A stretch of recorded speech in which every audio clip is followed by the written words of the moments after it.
Well, it has been a while, hasn't it? Welcome back, everyone, to Create Dinosaurs, where today, we're gonna build an enclosure. That's right, it's finally happening. We are going to build the enclosure for the Spinosaurus. Which, I'll be honest, I don't know whether to be nervous or excited about this, because, like, it's a cool dinosaur. It's actually my favorite. But also, like, it is a Spinosaurus. That is dangerous. And it's also actually going to be our first ever carnivore, which is a bit concerning. So I'm not really sure how to feel about it and stuff, but like either way, I'm excited to build this enclosure. So right, let's get straight down to business and stuff. What is this enclosure going to look like? Spinosaurus. Late Cretaceous period. At that time, North African habitat consisted of tidal flats. Okay. Muddy and marshy areas that get covered by the sea and mangrove forest. I'm gonna be honest, that is not what I expected. Like, I don't know what I expected, but like, mangrove swamp? Really? Now, interestingly, the fact that it does live in mangrove swamps is a bit weird because we're in an older version of the game. This is 1.18.2, and mangrove swamps didn't exist by default in the game at that point. However, they did exist in a mod which we have installed. And if I remember correctly, this is actually one here. Yeah, white mangrove marshes. But also, actually, that's a pretty nice environment for us to build here and stuff because, like, it's already flat. But right, okay, so since it does seem to like mangrove swamps, even though I don't think I'm going to make that the entire area just for, like, aesthetic reasons, I want to be able to see the dinosaur, I am going to see if I have some. Because, you know, it can still make a nice decoration in some spots. Now, none of those are mangrove wood. Okay. Right, well, I guess we're going on a bit of an adventure. Right, okay. Is that mangrove there? No, that's an orchard tree. We're definitely close. It might just sort of be over these hills here.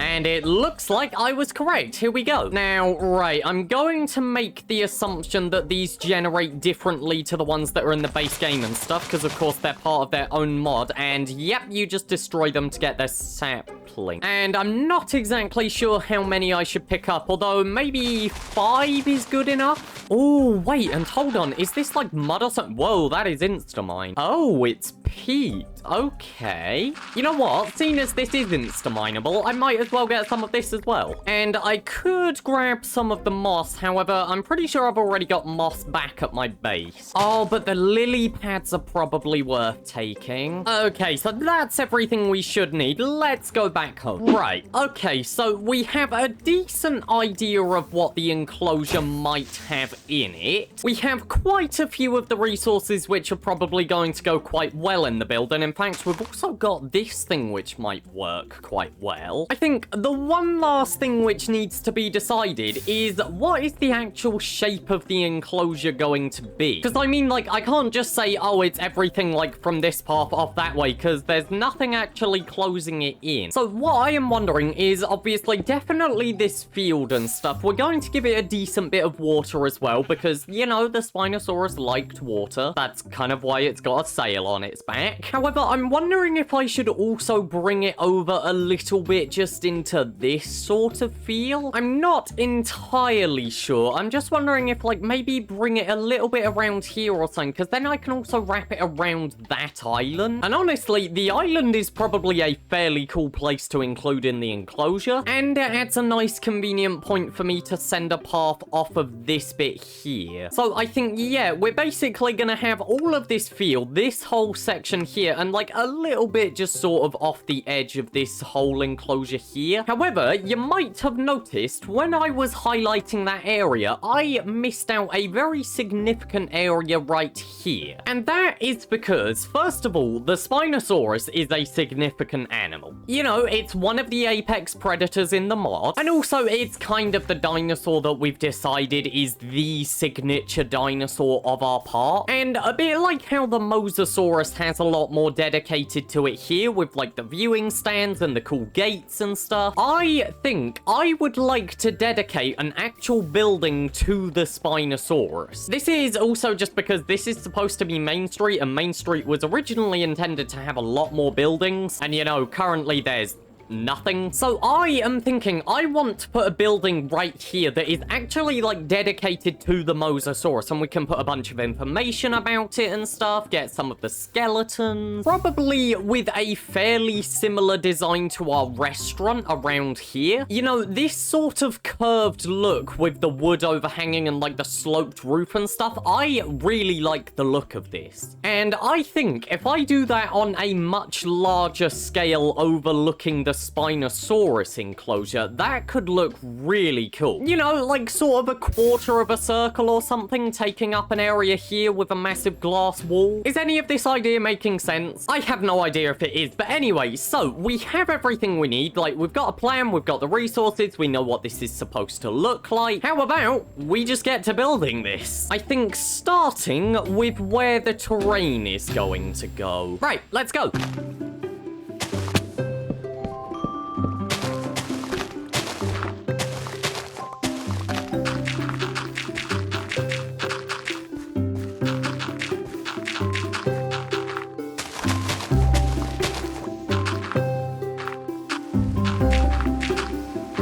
Okay, I have gone and flattened a lot of this. And to be honest, like, it's really simple work, and honestly, a lot of this is actually still the default terrain. I just kind of smoothed out a few areas and stuff, made it curve a bit nicer, but, like, it does look really nice for some very simplistic changes. And as you can see over here, I have gone ahead and marked out where I am hoping to put our building with wood. And it's important to note the building's going to go at the same height as the paths and stuff, so essentially there's a wall here, which is why I haven't gone ahead and terraformed any of it yet. So I think at this point, the next thing which I really need to do is kind of add in like the whole perimeter stuff, like all of the walls and the fences that need to go here. There's just one slight problem. It's the fact that there's a massive river here, and I'm not entirely sure how to deal with this, because like it goes deep. Like this goes really deep and stuff, and like even if I don't do any terraforming, it's still a lot of resources, and there's caves. I don't know how well the Spinosaurus is supposed to be able to swim, but I feel like caves definitely need to be covered up. Oh gosh, it is so much bigger than I thought it was. How do I deal with this? Because also, the other thing is, I'm running out of dirt. This is the last 22 dirt in my inventory here. You know, I use it in a lot of builds, so I've just kind of been running out for a long time, and I don't get enough back. But yeah, I need the outer perimeter wall slash fence, whatever you want to call it, to come all the way over to here and at least reach this island. I don't think it's going to really surround the island and stuff, just because that will be a little annoying to like build all of the fences in the water even more. But like, it's at least got to reach the island, cut across half of it, and then like go off that way over to where there's that dirt sort of wall here. This is a big enclosure if you can't tell. But yeah, so in saying that and stuff, this is going to take a very long time to build and a whole lot of resources. I'm probably gonna run out of andesite again. I mean, sort of, because like we have an andesite farm and stuff, but like even still, it takes a long time to replenish it. But I think I'll keep mostly the same style that we've got for all of the other fences and stuff, so just like stone bricks and andesite bricks and stuff like that. Maybe with a bit more damage to kind of look like a Spinosaurus may have clawed it a bit or something. But honestly, my biggest concern is just the fact that this is going to take hours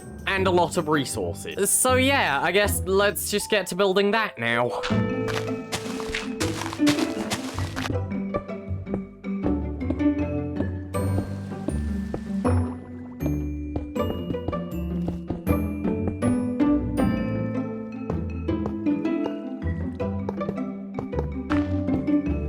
Okay, so I have accidentally made this my biggest enclosure. That, I kind of wish I was joking. I'm not. This enclosure right here, the one with the Brachiosaurus, this was originally intended to be like, you know, the big enclosure, the one that everyone looks at. You know, because it's got the big dinosaurs. And in my efforts to make this a nice, friendly enclosure for the Spinosaurus, I have accidentally made it like twice the size. Wait a second, did I leave a hole in the wall? Also, as you can see, something I'm experimenting here is just this sort of fence design. It's very simple, I'll be honest. I'm debating changing it. But, like, it feels safe. It feels like you could kind of put a Spinosaurus in here. Although, I will say, the one thing I'm considering is swapping out, like, all of these straight bits for chains. The one thing is, that's, of course, a lot of iron. Like, that was a lot of iron for the iron bars, never mind when it's all chains. Plus, you can't do chains on the diagonals, which is annoying. But anyway, so we have the enclosure layout sort of planned out at this point. Like, we have the walls, we've got the fences, and we kind of know where specific biomes or environments are going to go within the enclosure a little bit. Because basically, I'm thinking, like, we can go and put mangrove sort of over in this corner around here and stuff. And then I think this is going to be a bit more floodplainsy. And honestly, the island might just be left how it is, because it's a little bit weird because it's purple, but like it's kind of stylistic. Like, you know, it's kind of cool and it's at a distance enough to the point where like I feel like it's not too weird. So does it really make sense? No, but like it's fine, right? But yeah, so I think that is actually the final thing which we really need to work on, is just sort of doing all of the environments inside. All of the other stuff, that can be left to another episode. Now, annoyingly, it seems like absolutely none of my trees have grown over here, which is making me curious. Did these need to be planted in some sort of special way? Oh, right, okay, so it turns out you need 4 of these just to make one tree, and it's planted like this. So if I go ahead and bone meal that,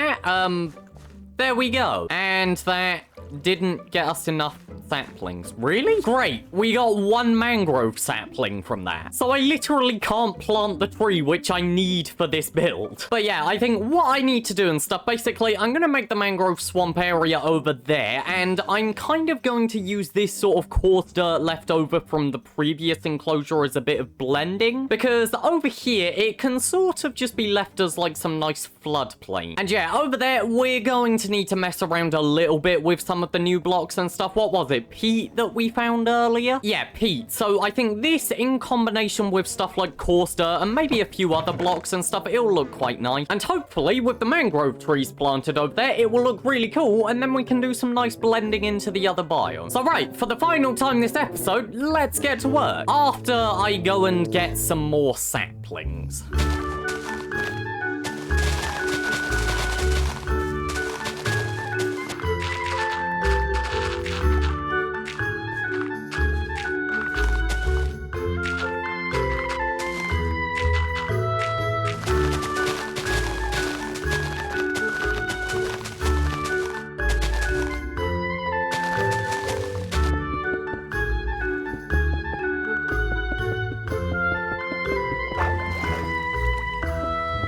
You know what? I can see a Spinosaurus living here. I'm gonna be honest, I really like when you can do stuff like this, like really simple changes that just make a place feel so much better. Oh, I've fallen. Because really, I have not done much. I mean, like, I guess I smoothed out the terrain earlier, which probably helps a decent bit. But like, all that's really happened here is I've bone mealed the ground, I've swapped some of it out for like coarse dirt and path blocks, I've added leaves, and I've added rocks. Oh yeah, and also like some of these bushes that appear from Pam's harvest craft. But like, that's literally all that's really been changed, and it just looks good. It definitely feels like a decent environment that I could put a dinosaur in and stuff, and especially when there's a viewing area that's gonna go right here. Like, all of this is gonna be a building, kind of. It's sort of like half going to be a building, because basically, like, it's gonna be curved, but like, imagine cutting this sort of circle out here as well. So it's most of a quarter of a circle. But yeah, this is what our enclosure is going to look like mostly. I might do a little alteration over there later on, but like for now, I'm gonna leave it. I like the way it looks, I'm too scared to change it, and also I am running out of time. So on that note, I think we're kind of ready to actually get the Spinosaurus. I mean, technically it's already in the enclosure. It's gotten buried over in the sand over there, if you remember. So like, we are kind of ready to spawn it in. However, as you can probably guess, that's gonna be for next episode. So for now, I hope you've all enjoyed, and prepare for chaos, because that thing's definitely gonna kill me. I keep saying it. Like, it's gonna kill me. It's inevitable. And yeah, hopefully I'll see you next episode where we're finally gonna hatch it.